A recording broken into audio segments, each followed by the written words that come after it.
제가 창세기부터 계시록까지 20번 나누어서 말씀을 전하겠다고 말씀을 미리 드렸습니다. 1부 때 해보니까 쉽지 않더라고요. 그래도 끝까지 해보겠습니다. 하나님께서 성경을 기록하신 목적을 딱 하나로 말씀해 주셨습니다. 요한일서 5장 13절에 보시면 내가 하나님의 아들의 이름을 믿는 너희에게 이것을 쓴 것은 너희로 하여금 너희에게 영생이 영원한 삶이 있음을 알게 하려 함이니라. 요한복음 20장에도 보면 사도 요한은 성경을 기록한 목적은 우리가 영혼의 구원을 얻도록 하기 위함이라 그랬습니다. 우리 인간이라고 하는 존재는 겉으로 보이는 게 전부가 아니라 우리 안에 영이 있습니다. 그 영을 영혼이라고 부르죠. 성령님은 그 영 안에 거하십니다. 불신자들에게는 이 영이 죽어 있어서 하나님과의 교제가 단절되어 있습니다. 우리는 예수님을 나의 구주로 영접하고 주인으로 모시는 순간 우리의 영혼이 살아나서 성령님이 우리 영혼에 들어와 계시고, 그때부터 하나님 말씀이 읽으면 읽혀지고 들으면 들려지고 또 묵상하면 깨달아지고 기도하면 하나님의 응답이 주어지는 놀라운 일들을 경험하고 있습니다. 이렇게 영생을 주시기 위하여 기록되어 있는 성경의 목적에 맞게 창세기는 뭘 말하고 있느냐? 창세기를 왜 이게 인류의 기원에 대해서 아주 세밀하게 이야기하고 있는 것도 아니고, 우주 전체 만물에 대해서도 너무 세밀하게 이야기하는 것도 아니고 두리뭉실 이야기하고 끝이 나 있어요. 왜 그랬을까? 곰곰이 생각해 보면 이스라엘 백성들이 시내산에 왔습니다. 에집트에서 400년을 지내다가 430년을 지내고 시내산까지 왔는데, 올 때 보니까 뒤에서 애굽의 군대가 다 무리에 수장되고, 나왔는데 아말렉 군대가 찾아와서 또 노략질하고 괴롭히고, 마실 물도 없고 하늘에서 만나가 떨어져 내려서 먹긴 하는데 이게 며칠 먹으니까 영 또 맛이 별로고 익숙하지 않으니까, 또 앞으로 들어가야 될 가나안 땅에 젖과 꿀이 흐르는 땅이 있다는데 거기에는 7 족속이 살고 있다 그러고, 가는 데까지 길이 이게 13일이면 애굽에서 탈출해서 13, 14일이면 가나안 땅에 들어갈 수 있는데 그 길로 안 가고 빙 둘러서 엉뚱한 길로 지금 석 달이 걸려서 왔으니, 석 달 만에 도착했으니 이게 무슨 일인가 궁금하다는 거죠. 그리고 자기들 스스로를 볼 때, 자기 자화상을 스스로 볼 때 내가 본 내 모습, 우리가 본 우리 민족의 모습이 이게 도망자냐 노예냐 이 족보가 어떻게 되냐, 이게 너무 궁금한 겁니다. 그래서 긍정적인 자화상을 가지지 못하는 거예요. 그래서 하나님께서 모세를 통하여 창세기를 기록해라. 그 창세기를 기록했는데 이스라엘 백성들, 하나님의 백성들은 이렇게 만들어졌고 이런 목적으로 애굽에 가서 400년을 지내다가 지금 여기까지 인도함 받아 나온 것이다 라고 하는 말씀을 하시고 싶은 거예요. 그러면서 우리 이스라엘 백성들, 우리 인류에 대해서 하나님이 어떤 마음을 가지고 계신가, 그걸 창세기에 기록했다 해서 어떤 분이 창세기의 제목을 하나님의 마음이 담겨 있는 책이다 이렇게 말씀하신 거예요. 그 하나님의 마음이 뭐냐? 조금 전에 읽었던 본문 말씀처럼 우리를 만들어 놓고 너무너무 좋아하셨다는 겁니다. 너무너무 좋아서 하나님이 춤을 추셨지 않을까, 방파제를 터뜨렸지 않을까 하는 생각이 듭니다. 제가 자식을 낳아놓고 기뻐하는 사람들을 보았습니다. 제 아내가 하는 모습도 봤는데 제일 기억에 남는 것이, 제가 어느 시골에 대학원 다닐 때 전도사를 하고 있었습니다. 단칸방에 살고 있었고 옆방에는 또 사찰 집사님이 단칸방으로 살고 있었습니다. 장로님, 지금은 장로님인데 장로님 집에 이제 사찰 집사님도 새들어 살고 전도사도 새들어 사는 겁니다.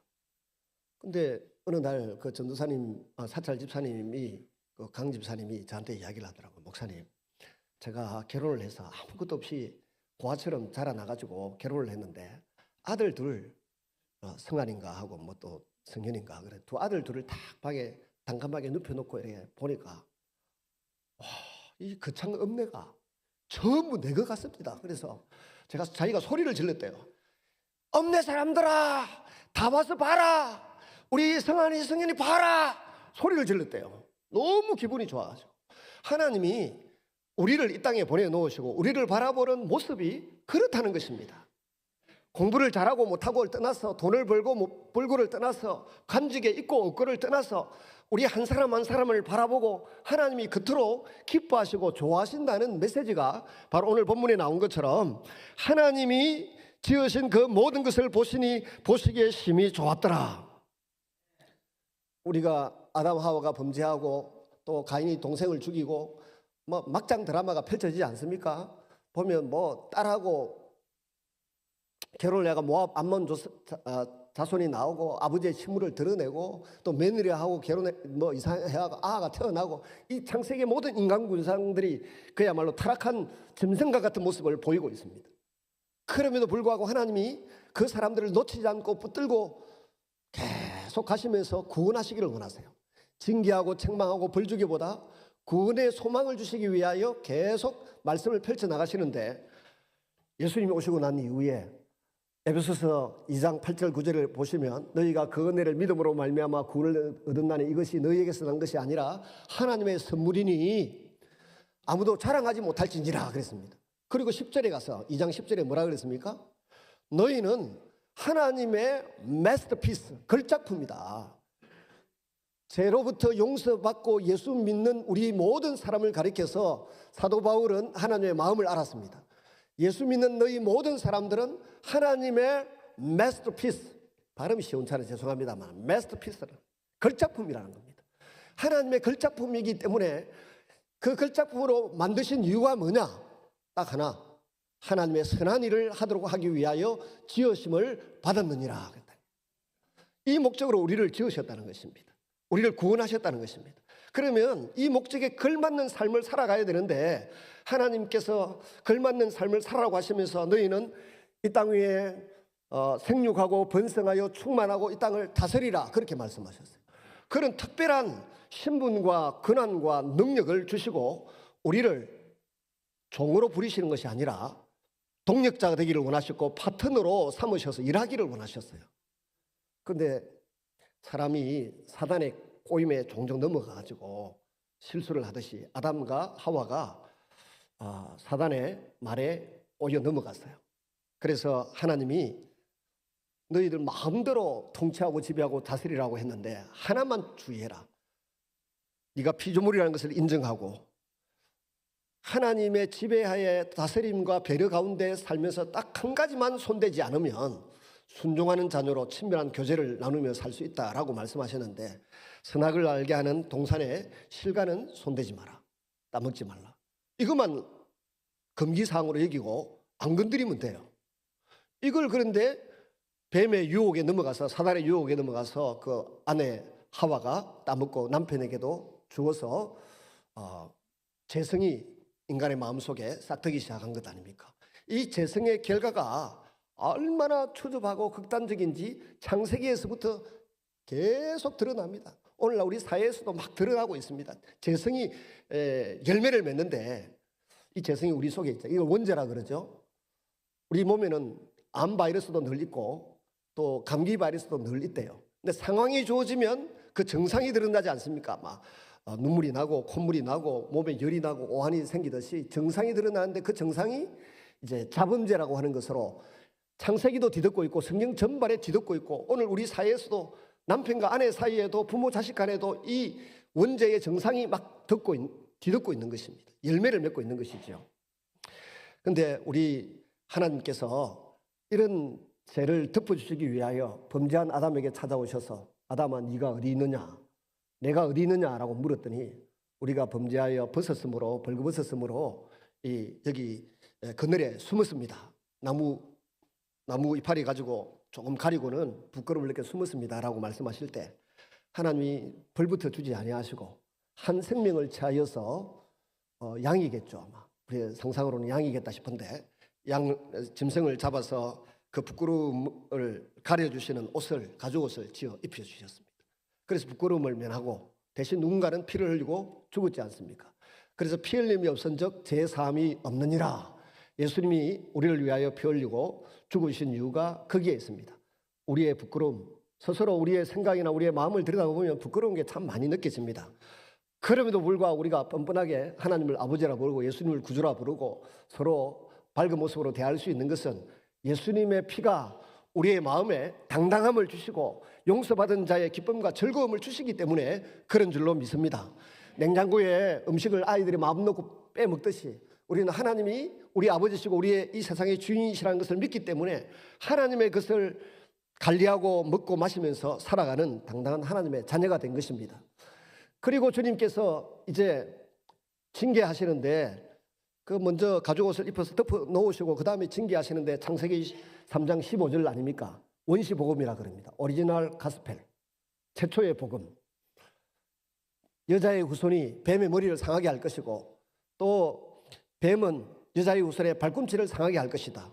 여자의 후손 원어를 가지고 이래저래 분석 많이 설명하는데 어떤 장모님이 한마디로 말하더라고요. 남자 없이 태어난 여자의 후손은 누구? 예수님밖에 없다는 겁니다. 오직 남녀의 성관계, 부부관계로 잉태되고 태어나지 않는 사람은 여자의 후손이신 예수님밖에 없어요. 예수님은 뱀의 머리를 밟아서 무너뜨리고 멸망시키고 뱀은 이 사단은 이제 여자의 후손인 예수님의 발꿈치 정도를 상하게 할 것이다. 그렇게 예언되어 있는 것이 창세기 3장 15절의 원시 복음이에요. 그 다음에 등장하는 것이 하나님께서 가인에게 찾아가셔서 네가 동생 죽이고 싶은 죄의 욕망 소원은 있으나 그것을 다스리라는 겁니다. 원죄가 있고 그 원죄가 이제 자범죄로 드러나려고 하는 그 마당에 하나님이 다스리라고 해요. 죄의 소원은 내게 있으나 너가 다스리라. 죄 짓고 싶은 욕망들이 얼마나 많이 생깁니까? 저는 지난 한 주간도 죄 짓고 싶은 욕망이 이게 죄인지 아닌지 모르지만 그런 어떤 꿈틀거리는 것들이 계속 올라왔다가 내려갔다가 올라갔다 내려갔다 하는데 하나님 뜻이 무엇입니까? 이걸 해야 됩니까? 하지 말아야 됩니까? 묻습니다. 우리가 하나님 앞에 기도하고 말씀을 읽고 교제하다가 보면 내 속에서 내가 아닌 또 다른 내가 드러나서 착한 일을 하기도 하고 때로는 아주 못된 일도 하고 싶고 하지 말아야 될 말을 내뱉기도 하고 막 그런 거 아니겠습니까? 그런 소원들이 다 이 원죄로 말미암아 우리 속에 자리 잡은 이 죄된 성품이 있어서 그렇습니다. 열매를 맺으려고 자범죄로 열매를 맺으려고 할 때 하나님이 다스리라 했는데 가인이 다스리지 못하고 결국은 아벨을 돌로 쳐서 죽이는 것입니다. 이때부터 시작된 골육상쟁의 비극이 창세기에도 계속 나타나고 야곱의 아들들 형제들은 어머니 침상에 아버지의 부인을 취하기도 하고 또 한 마을을 쑥대밭으로 만들어서 다 죽여버리기도 하고 또 동생을 죽이려고 하다가 노예로 팔아먹기도 하고 희한한 일을 벌이는 것이 이 원죄가 발현될 때 그런 자범죄로 열매를 맺게 된 줄로 믿습니다. 그러므로 우리가 참 하나님 앞에 살아간다고 할 때 내 안에는 예수님을 영접하는 순간 성령님이 내 영혼에 들어오셔서 나를 통치하고 지배하고 다스려 가시고 이끌어 주시지만 또 다른 한 구멍에서 이 원죄로부터 나오는 자범죄를 짓고 싶은 열망들이 끊임없이 일어난다는 것입니다. 갈라디아서는 이것을 육체의 소욕이라고 말했고 한편으로 성령의 소욕이라고 말했어요. 갈라디아서 5장 6장에 보면 육체의 소욕이 있고 성령의 소욕이 있다. 성령님이 있으니까 우리는 성령의 소욕이 욕망이 소원이 우리 속에서 아홉 가지 열매를 맺게 하려고 하죠. 그런데 육체의 소욕, 죄의 본성으로부터 나오는 것들이 우리를 집어삼키려고 한답니다. 예수님 모르는 사람은 있는 것이 뭐겠습니까? 아무리 이쁘게 포장을 해도 아름답게 포장을 해도 육체의 소욕, 죄의 소원이 가득 차고 있는 것입니다. 우리는 하나님 말씀과 성령의 인도를 받아서 이 죄의 소원은 무너뜨리고 지배하고 통치하고 대신에 성령의 소욕을 따라 말씀의 인도를 따라서 살아가는 하나님의 자녀이고 그리스도인인 줄로 믿습니다. 그렇게 창세기가 시작이 되는데 말이죠.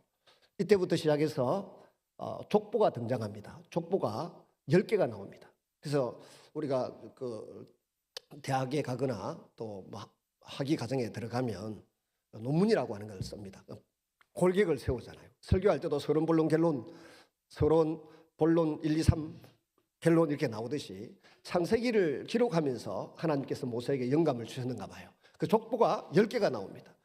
족보 10개를 딱 세워놓고 그것을 중심으로 예를 들어 아담 이야기, 노아 이야기, 아브라함 이야기, 이삭 이야기, 야곱 이야기 이런 식으로 쫙 펼쳐나가고 있는 것입니다. 그 중에 하나하나 떼어서 우리가 교훈을 삼아도 받을 은혜가 많고 돌아볼 점이 많이 있습니다만은, 특별히 우리가 노아의 홍수 직전에 창세기 5장에 보면 하나님께서 사람을 쭉 보시면서 뭐라 그랬습니까? 어려서부터 생각하는 것이 악하니라. 굳이 성선설이냐 선악설이냐 놓고 따질 때 우리는 선악설이라고 볼 수 있습니다. 태어나서부터 성어스틴은 어려서 어머니 젖꼭지를 세게 물었던 것까지 나중에 참회록에 기록하면서 참회했다고 하지 않습니까? 어려서부터 악한 거예요. 이 악한 인간을 보시고 하나님께서 다 썰어버리시고 심판하시고 그 중에 한 사람, 당대의 의인이었던 노아를 시켜서 방주를 예비하게 하셨고 노아의 8식구를 살려주셨습니다. 그리고 다시는 물로 세상을 심판하지 않겠다고 오늘날도 우리가 잠시 보는 무지개가 떠오르고 그런 것 아니겠습니까?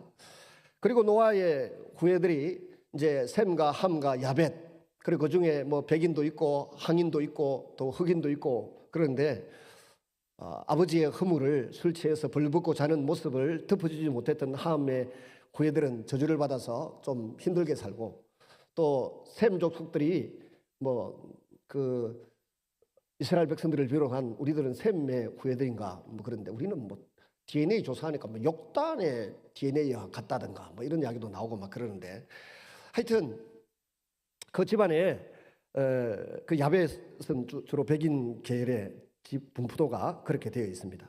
그렇게 해서 살아오다가 어느 날 어떤 리더가 등장해가지고는 바벨탑을 쌓자, 우리의 이름을 내고 흩어짐을 면하자. 그래가지고는 바벨탑을 쌓는데 하나님께서 보시고 기뻐하지 아니하시고 흩어버리셨어요.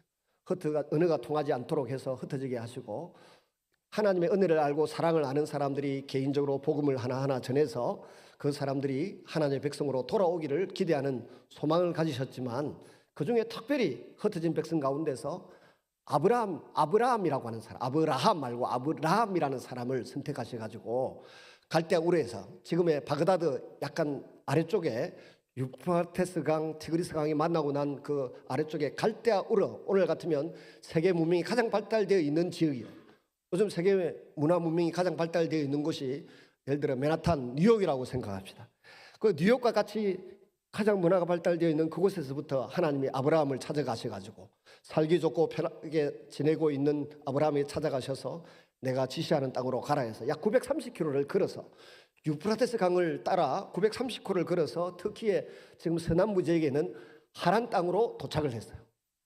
그리고 또 하란 땅에서 좀 살다가 또 한 800m, 900m를 더 800m 가까이를 800km, 900km, 930km를 왔다가 또 800km를 걸어서 저 가나안 땅으로 내려갑니다. 세켐 지역에 도착을 하게 됩니다.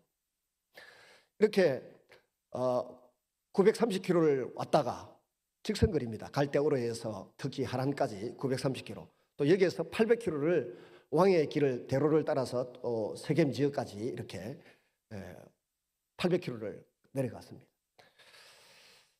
가나안 땅에 갔는데 사람들이 보고 평가를 내렸어요. 강 건너 왔네. 유브라테스 강을 건너서 왔다. 예를 들면 또 뭐 야복강을 건너서 왔다. 또 갈릴리 호수에 있는 요단강을 건너서 왔다. 뭐 이런 의미에서 강을 건너온 사람들이다라는 의미에서 히브리 사람, 히브리란 말이 강을 건넌 사람이란 뜻입니다. 그래서 유대인들을 히브리인이라고 부르게 되었고, 이 히브리인들이 하나님이 약속하신 그 땅을 이제 자신들의 꿈으로 삼습니다. 하나님 아브라함에게 말씀하시면서 본토를 떠나고 친척을 떠나고 아비 집을 떠나서 내가 지시하는 땅으로 가라 해서 갔더니 강을 건넌 사람들이 된 것입니다. 그리고 가나안 땅에 갔는데 그때부터 하나님의 백성이 되었으니까 잘 먹고 잘 살아야 되는데 잘 먹고 잘 사는 게 아니었어요. 우리 예수 믿으면 만사형통이고 무조건 잘 된다고 생각하는데 그건 인간적인 기대이고, 궁극적으로 보면 하나님의 자녀는 반드시 잘 되고 잘 된 줄로 믿습니다. 낙관주의적인 삶을 삽니다. 그런데 그 결론에 이르기까지 숱한 연단의 세월이 있고 인내의 세월이 있고 흉년이 있고 풍요로움이 있고 온갖 사람들이 겪는 생로병사가 있고 인생지사 세옹지마 같은 그런 일들이 일어난다는 것입니다. 그래서 아브라함이 가나안 땅에 갔는데 먹고 살기 좋아야 되는데 너무 흉년이 들어가지고 살 길이 없었어요. 그래서 남방 쪽으로 점점 내려가는데 애굽에 갔다가 가만히 보니까 잘못하다가는 이쁜 내 아내 살해 때문에 내가 죽을 수도 있겠다 싶어서 누이라고 이야기하자. 그래 내가 네 때문에 내가 살지 않겠나. 아마 이국적인 마스크를 가지고 흑인들이 사는 아프리카에 갔으니까 이쁘게 보였던가 봐요. 그래서 누이라고 속여서 가니까 바로의 신하들이 데려다가 사례를 진상한 거죠. 진상. 바로에게. 근데 바로의 집에 여러 가지 문제가 생기면서 바로가 빨리 데리고 나가라. 하나님이 바로에게 계시를 주시지 않습니까? 이건 하나님의 사람이고 네가 손댈 사람이 아니다 해서 나오면서 어떤 분이 해석하기를 그랬어요. 이 세상에 최고의 황제 권력을 가지고 힘을 가진 사람이 바로인데 이 바로보다 더 힘센 존재가 나를 가나안 땅으로 가라고 했던 하나님이신가 보다 하는 믿음의 확신이 생겨서 돌아오자마자 조카 롯에게 네가 자하면 내가 우하겠고 네가 우하면 내가 자하겠다 했더니 조카 롯이 소돔 고모라 지역에 있는 비옥한 땅이 있는 목초지가 있는 곳으로 선택하고 본인은 반대쪽을 선택해서 하나님 말씀대로 순종하겠다. 그러니까 본토도 떠났고 아비 집도 떠났고 친척도 이제 다 결별하고 나니까 하나님께서 그때 비로소 네가 한번 걸어봐라. 네가 바라보는 것 내가 동서남북으로 걷는 그 모든 땅을 너에게 주겠다라고 약속을 하셨습니다. 그리고 그 땅을 주겠다. 그리고 너의 후손들이 이 땅의 티끌처럼 하늘의 별처럼 많아질 것이라고 약속을 해 주셨다는 것입니다. 우리가 하나님 말씀에 온전히 순종하게 되면 그때부터 하나님이 놀라운 길을 보여주시고 하나님의 음성이 들리기 시작하고 말씀이 믿어지는 역사가 나타납니다. 그런데 하나님 말씀을 선택적으로 이렇게 순종하면 본토도 떠났어요. 아버지 집도 떠났어요. 조카 롯하고는 못 떠났습니다. 고대 지역에 한 가정만 돌아다니다가 강도를 당할 수도 있고 무슨 어려움을 겪을 수도 있으니 아마 무리를 이루어서 이동했던가 봅니다. 그러다가 애굽에서 나올 때 굉장한 부를 이루었습니다. 하갈도 데리고 오고 그러지 않습니까? 너무 이제 부를 이루어서 사람이 많아지니까 같이 있을 수가 없어서 갈라선 거예요. 근데 하나님 말씀대로 본토도 떠나고 아비 집도 떠나고 친척도 떠나고 아브라함이 홀로 남으니 그때 비로소 더 계시를 명확하게 해주시는 것입니다. 네가 동서남북으로 걷는 이 모든 땅을 너에게 주겠다. 하늘의 별처럼 땅의 티끌과 같은 많은 모래, 바닥 해변의 모래 같은 많은 후손들을 너에게도 주겠다. 이렇게 약속을 하십니다. 그래서 여러분 우리가 신앙생활을 해나가면서 내가 알게 되는 하나님, 내가 읽게 되는 하나님의 말씀을 보고 한 구절 한 구절 따라서 순종하며 살아가다 보면 놀라운 믿음의 세계가 펼쳐지고 하나님이 개입하시고 인도해 주시는 은혜가 임하게 될 줄로 믿습니다. 그리고 살고 있는데 소돔 고모라에서 문제가 생겼습니다. 그곳에 살던 그 소돔 고모라의 롯 조카 일행이 가 있는데 그곳에서부터 저 유프라테스 강 주변에 원래 자기가 살던 주변에 있던 4개 연합 군대가 쳐들어와서 소돔 고모라 성 사람들을 다 사로잡아 뺏어가 버리고 맙니다. 그랬더니 조카 롯이 이 소문을 전해 듣고 당한 이 일을 끌려갔다는 소문을 전해 듣고 아브라함이 조카 롯을 구원하기 위해서 자기 집에서 길리운 자 318명을 데리고 또 다른 연합 군대를 좀 더 확보해가지고 야간 기습 공격을 해서 전쟁에서 승리를 하고 많은 재물을 확보해서 돌아오게 됩니다. 소돔 고모라 성에 도망갔던 왕들도 나타나서 박수를 치고 찬양을 합니다. 그런데 모든 전리품들을 돌려줍니다. 소돔 고모라 성의 사람들에게 돌려주고 너희들 까닭에 내가 부자 되었다는 소리 듣기 싫다 하면서 돌려줍니다. 그리고 하나님 앞에 11조를 드립니다. 멜기세덱, 예수님으로 나중에 비유되기도 하죠. 어디서 왔는지 어디로 가는지 알지 못하는 멜기세덱에 처음으로 11조를 드립니다. 11조를 드리는 가운데 고백은 딱 2가지입니다. 하나는 이 전쟁의 승리는 하나님이 주신 것이다. 나의 모든 것은 하나님으로부터 왔다. 그래서 하나님의 것을 하나님께 돌려드린다는 의미로 11조를 처음으로 드립니다. 오늘 우리가 드리는 10의 1조도 마찬가지입니다. 내 생명이 붙어있는 이유도 내가 하나님의 자녀로 이 세상을 살아가면서 건강을 유지하고 직장을 갖고 살아가게 되는 것은 바로 모든 것이 하나님의 은혜이다. 그래서 10의 1조를 우리가 하나님의 교회 공동체에다가 하나님 앞에 드려서 이 공동체를 통하여 주님의 이름이 드러나고 이 공동체를 통해서 복음이 전하야 되고 하나님 나라가 확장되기를 원하는 마음으로 드리는 줄로 믿습니다. 아브라함이 그 이유도 보면 이제 그랄 땅에 내려가서 아비멜렉에게 또 아내를 누이라고 속여서 또 역시 그랄의 아비멜렉 그랄 왕 아비멜렉 집에, 아비멜렉이라는 게 왕의 칭호인 것 같습니다. 우리나라에도 과거에 당군, 이게 왕의 칭호랍니다. 18명의 당군이 있었다는데, 이 왕의 칭호, 우리 대통령 뭐 이런 거, 총리 이런 거 있지 않습니까? 왕의 칭호가 당군이었다는데 아비멜렉도 왕의 칭호라고 합니다. 이 아비멜렉에게 또 아내를 또 바칩니다. 근데 하나님께서 아비멜렉의 집에 모든 태를 닫으시고 기간이 좀 경과된 것 같습니다. 근데 사라의 몸에 손을 못 대게 합니다. 그래서 어느 날 아브라함과 사라가 껴안고 있는 장면을 보면서, 아니 당신 아내인데 왜 내한테 누이라 해가지고 나로 하여금 큰 죄를 지을 뻔했냐 뭐 이래가지고는 또 하나님께서 나타나서 그는 선지자라 아비멜렉에게 알려주죠. 그래서 큰일 난 줄 알고 돌려보내줍니다. 그때 아브라함이 하나님 앞에 기도를 드리니까 그 궁궐에 있는 모든 사람들의 질병이 났습니다. 아브라함은 기도의 사람이었어요. 기도는 하나님과 대화를 나눈 것 아닙니까? 하나님께서 아브라함을 보고 내 벗 아브라함에게 내가 하려고 하는 일을 숨기겠느냐? 진짜 친구는 뭡니까? 비밀을 나누는 사람이에요. 내 부족함, 내 약점과 허물을 알고 있는 사람이 내 친구입니다. 인격적으로 대화가 되는 거죠. 그래서 비밀이 없는 게 친구입니다.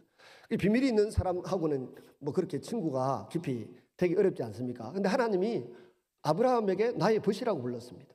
그러면서 소돔 고모라 성을 멸망시키기 전에도 찾아온 두 천사와 이 땅에 오셨던 예수님으로 상징되는 이 하나님에게 대화를 나누지 않습니까? 그래서 나의 벗 아브라함에게 내가 하려고 하는 일을 숨기겠느냐? 그래서 아브라함이 아브라함에게 소돔 고모라 성을 멸망시키러 왔느니라. 그래서 50명이 의인이 있으면, 45명이 있으면, 40명이 있으면, 30명, 20명, 10명 있으면 이 성을 멸망시키겠습니까? 있으면 멸망시키지 않고 내가 살려주겠다. 뭐 티끌과 같은 나라도, 재와 같은 나라도 자기를 최대한 낮추면서 하나님께 자꾸 아뢰고 도움을 요청하면서, 하나님 이 소돔 고모라 성 우리 조카도 살고 있고 누구도 있고 뭐 하면서 은혜를 구해서 결국 아브라함의 이 중보 기도가, 친구와 같이 여겼던 아브라함의 이 중보 기도가 소돔 고모라 성 전체는 구원하지 못했어도 조카 롯과 그 두 딸은 구원하는 역사가 나타난 줄로 믿습니다. 우리의 모든 기도가 이 창원 지역 모든 사람을 구원하지 못해도 내 주변에 있는 내 가족, 내 친척, 내 이웃이라도 구원할 수 있으면 우리는 충분히 기도할 가치가 있고 의미가 있는 줄로 믿습니다. 이런 아브라함에게 하나님께서 할례 언약을 맺으시고 난 이후에 남자의 그 할례 수술 하듯이 할례 언약을 맺고 난 이후에 너희가 이 언약을 지키면 너희는 내 백성이 되고 나는 너희의 하나님이 되겠다 하시고 아브라함에게 이제 내년 이맘때에 내 아내 사라의 몸에서 그 이제 사라로 바뀌죠. 사라에게서 아이가 나올 거다. 텐트 속에 듣고 있던, 장막 속에서 듣고 있던 사라가 듣고 웃습니다. 웃으니까 왜 웃냐? 내가 못할 것 같냐? 그래서 아닙니다. 뭐 웃은 적이 없습니다. 네가 웃었다. 그러니까 이름을 이삭이라고 지어라. 웃음이라고 지어라. 우리 성도님들 가운데도 아이들 이름을 기쁨이로 짓고 뭐 그렇게 성경적인 이름을 이삭이라고 짓는 사람도 있고 그렇더군요. 이삭이나 기쁨이나 같은 말이죠. 뭐 웃음도 같은 말이고. 하여튼 그런 이름을 주시면서 아이를 주셨는데 25년 걸렸습니다. 너에게 자손을 주겠다라고 약속한 그로부터 25년 동안 쏘기기도 하고 쏟기도 하고 전쟁의 승리도 하고 11조를 바치기도 하고 넘어지기도 하고 인간 군상들이 할 수 있는 모든 잘못과 또 선하고 잘한 일, 이 모든 것들을 해가는 가운데 하나님이 자신이 선택한 아브라함을 버리지 아니하시고 아브라함을 아브라함 만들기까지 끝까지 동행하시는 은혜를 베풀어 주고 계시는 것입니다. 우리도 예수님 믿었습니다만은 자주 넘어지기도 하고 일어서기도 하고 그렇습니다. 제가 똑같은 죄를 짓고도 20대에는 그것 때문에 죽고 싶더라고. 똑같은 죄를 어디서 화를 냈다든지 누구와 다투다든지 논쟁을 했다든지 하고 나면 내가 왜 그랬지, 참지, 왜 그 화를 냈지, 죽고 싶더라고. 근데 이제 나이가 60대를 넘어서고 나니까 어떤 생각이 드는가 하면 뻔뻔해졌어요. 20대에는 내 이미지가 온유하고 겸손하고 남자답고 멋있어야 되는데 그 내 이미지가 무너졌다는 것 때문에 너무 힘들었어요. 이제 세월을 이만큼 살고 나니까 뭔 생각이 드는가 하면 원래 예수 믿는 사람은 예수님 까닭에 뻔뻔한 얼굴로 사는 거다. 아멘을 안 합니까? 틀리만 하는 겁니까? 예수님이 은혜를 주셔가지고 내 마음이 강해진 거예요. 심력이 강해지는, 내성적이고 소극적이고 의기소침하던 소심하던 내 마음이 예수님의 은혜와 사랑 가운데 그보다 더한 죄를 지어도 주님이 때로는 기다려주시고 용서하시고 인내해 기다려주시더라. 그래서 뻔뻔해졌어요. 그래도 내 할 일은 해야지. 남편 역할도 해야 되고, 또 뭐 목회자 역할도 해야 되고, 어떤 리더 역할도 해야 되고, 또 따르는 사람 역할도 해야 되고, 또 목자 역할도 해야 되는 것이고, 내 할 일이 있다. 내 인격은 여전히 때로는 화도 내고 때로는 다투기도 하지만 그때와 지금은 다르다. 그때는 이것 때문에 내 인생이 망가지는 줄 알았는데 40년을 살아보니 망가지지는 않더라. 오히려 그 속에 내 장점이 있고 단점이 있어서 하나님이 쓸만한 건덕지기를 만들어가지고 쓰시더라. 그래서 뻔뻔하고 담대해지게 된 것입니다. 여러분도 여러분의 허물이나 죄나 부족한 것 때문에 지나치게 기죽지 말고 사람들 피하지 말고 내게 주신 은혜가 있는데 말씀인데 그 은혜와 말씀 붙들고 믿음으로 전진을 거듭하시기를 바랍니다. 그래서 아브라함이 되고 야곱이 이스라엘이 되는 줄로 믿습니다. 이삭이 태어났는데, 그래서 이삭이 이제 태어났는데 10대 후반쯤 되었을 때 하나님께서 아브라함에게 이삭을 모리아산에 번제로 바치라 그럽니다. 거기가 지금 성전이 있던 자리고 솔로몬이 성전 세웠던 곳이고 그렇지 않습니까? 모리아산에 가서 이삭을 번제로 바치라. 하나님이 창세기 22장에 보면 한번 테스트해 보겠다, 달아보겠다고 말씀하셨습니다. 한번 달아보겠다. 근데 여러분, 달아볼 때 아무나 달아보겠습니까? 우리 교회 오늘 처음 와서 앉아 계신 분인데 붙들고 앉아가지고 달아보느라고 이 말하고 저 말하고 믿음을 테스트해 보겠습니까? 우리 장로님들한테 제가 해보겠습니까? 안 달아봅니다. 뭐하러 달아봅니까? 근데 달아볼 사람이 있습니다. 이 사람에게 교회 재정을 맡겨보겠다. 그럼 이 사람이 앞으로 교회 장로님으로 추천하거나 세워야 되겠다 싶은 사람은 반드시 달아봅니다. 말하는 것을 가만히 관찰해보고 돈 씀씀이를 관찰해보고 성도들과의 관계 속에서 화를 잘 내는가, 또 성도들을 평가하는 말이 너무 거칠면 안 돼요. 성도들을 예쁘게 보고 아름답게 보는 눈이 있고 말이 있는가 가만히 달아보지 않겠습니까? 하나님이 아브라함을 지켜보고 있다가 25년 만에 주었던 그 아들을 빼앗아 가고 싶어서 모리아산에 번제로 바쳐라. 번제로 바친다는 것은 각을 뜬다는 말인데 생선 해를 뜨듯이 살점을 떼어서 불태우는 것입니다. 그 일을 독자 이삭에게 행하라고 이야기하는데 이걸 하는지 안 하는지 보겠다는 겁니다. 근데 히브리서 11장에 보면 하나님이 아브라함을 그렇게 평가할 때 아브라함이 하나님은 없는 자를 있게 하시고 죽어도 살려놓는 분이라는 것을 믿는 믿음 때문에 모리아산에 이 번제로 바치는 이 시험에 합격한 줄로 믿습니다. 그리고 번제물로 각을 떠서 불태우려고 할 때 하나님께서 노타치, 손대지 마라. 그건 네 아들이 아니고 내 아들이고 내 자식이다. 네가 네 아들 사랑하는 것보다 내가 더 사랑한다는 말씀을 하시면서 여호와 이레의 복을 주셨습니다.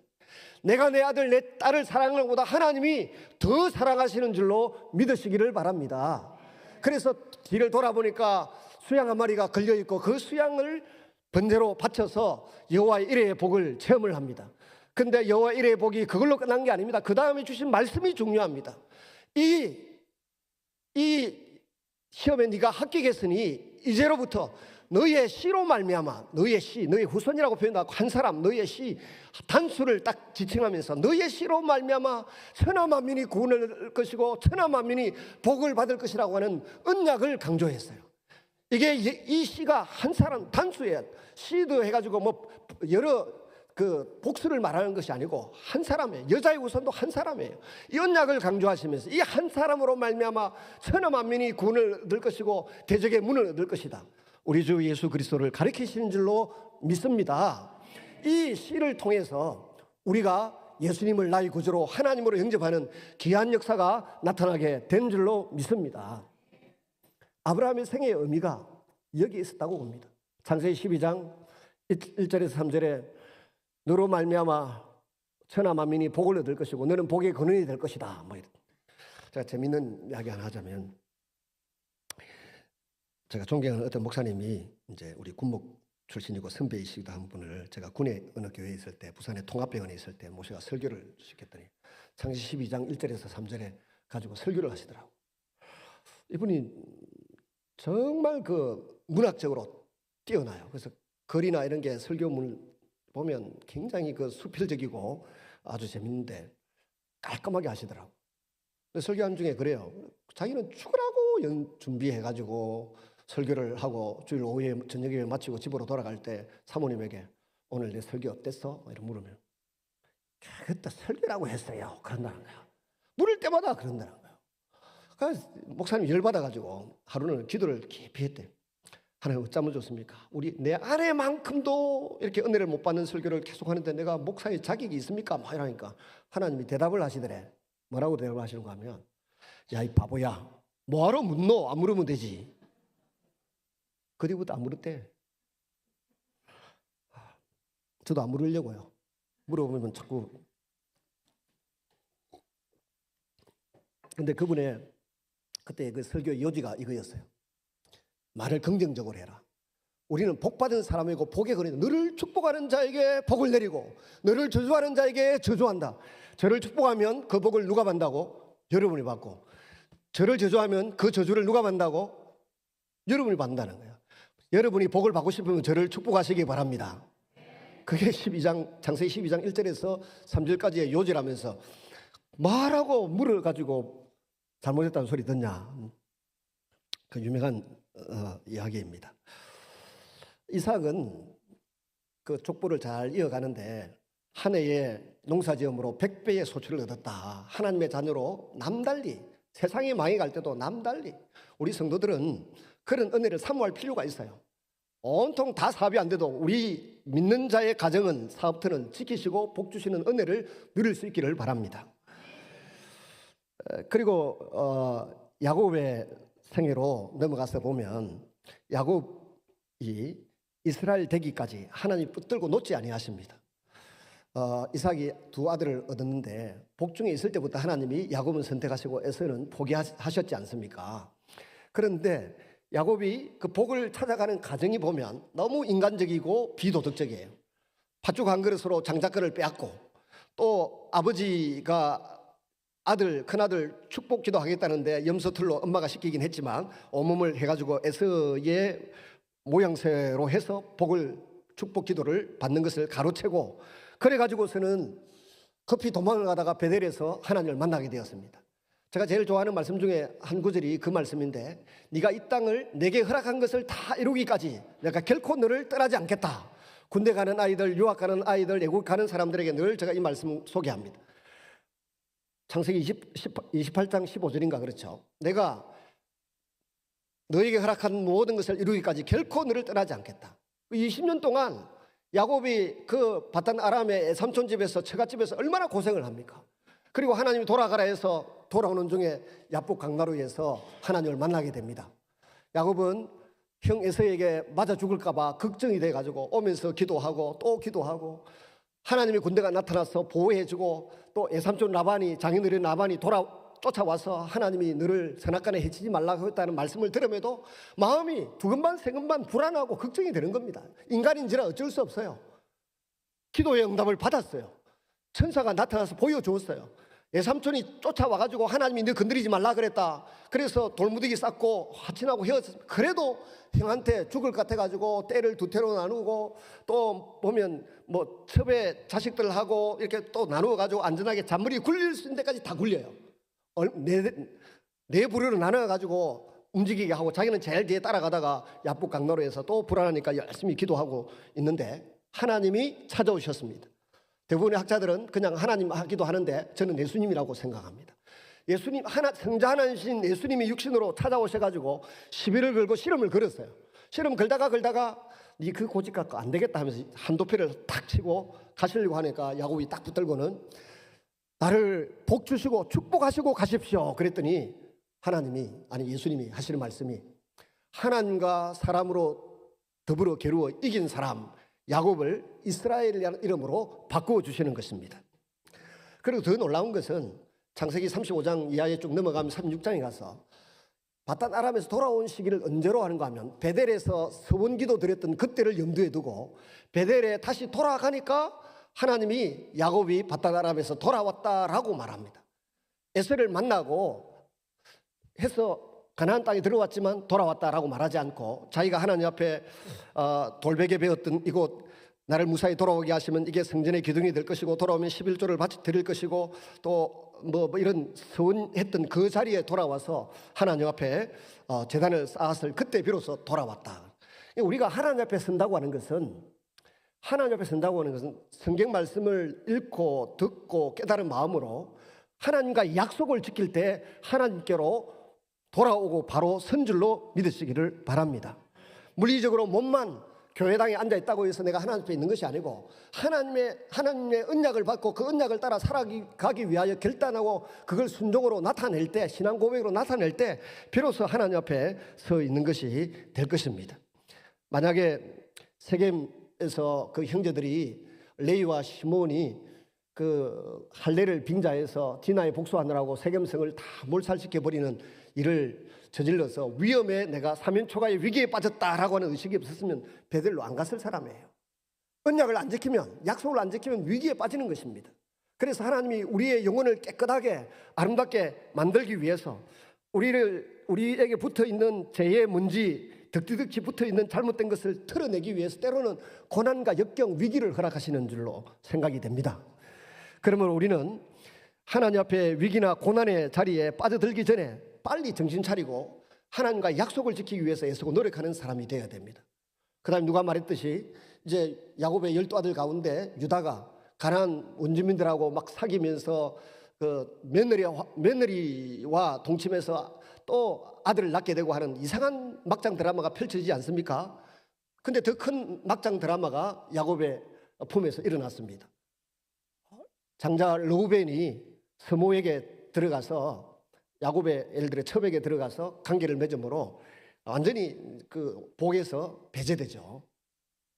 그 다음에 요셉을 또 막 형들이 죽이려고 하다가 노예 상인에게 팔아넘깁니다.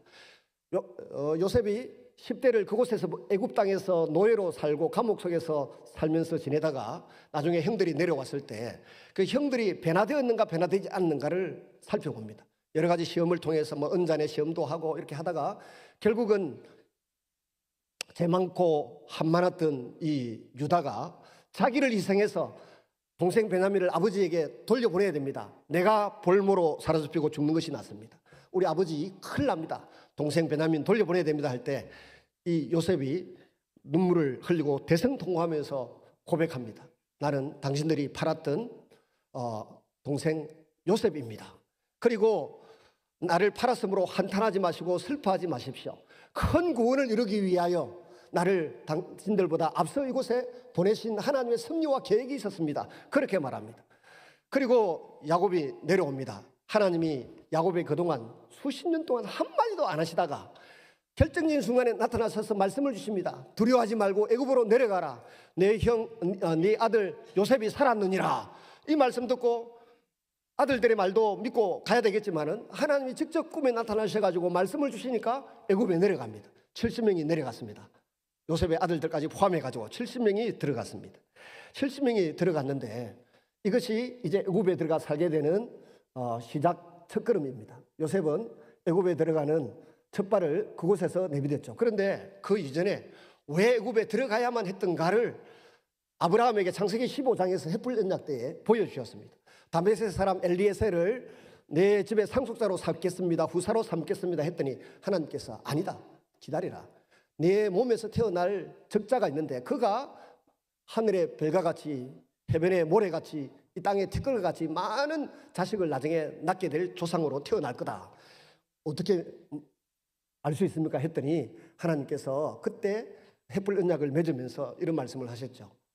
네 후손들이 이 가나안 땅의 7 족속이 제가 충만히 머리 끝까지 찰 때까지 한 400년 동안 이방에서 계기되어 나그네 노릇하고 종노릇하고 힘들게 살다가 많은 보물을 얻고 다시 나오게 될 것이다 라고 말씀하신 적이 있어요.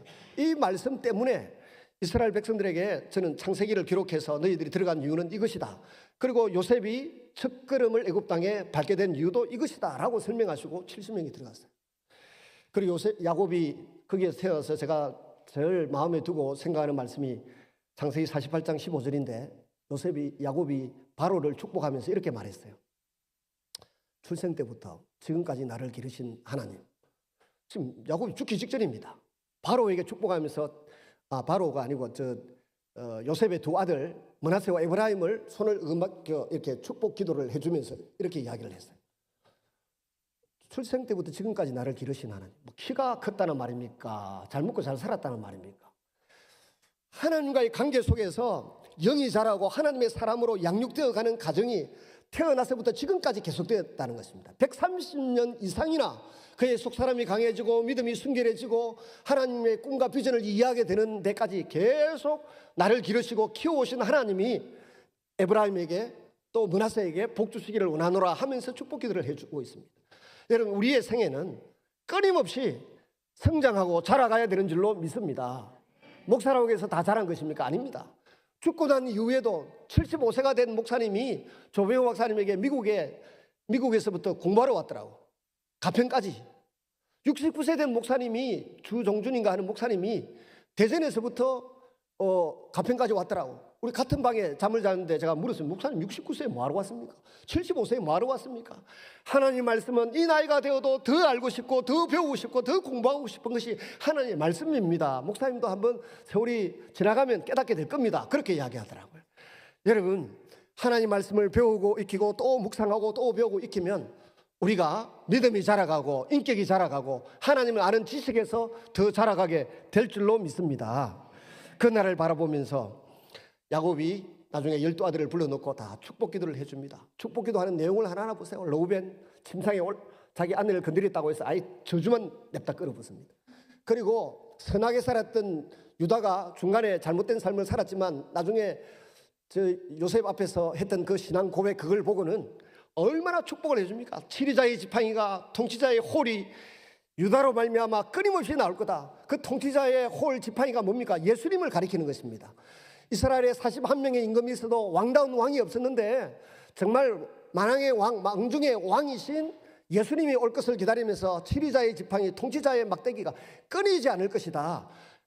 유다를 향해서 야곱이 그렇게 축복해주고, 베냐민을 향해서도 그 울창한 덩굴이 무성한 가지가 이웃에게까지 복을 나누어주는 자리에까지 복을 받을 것이다.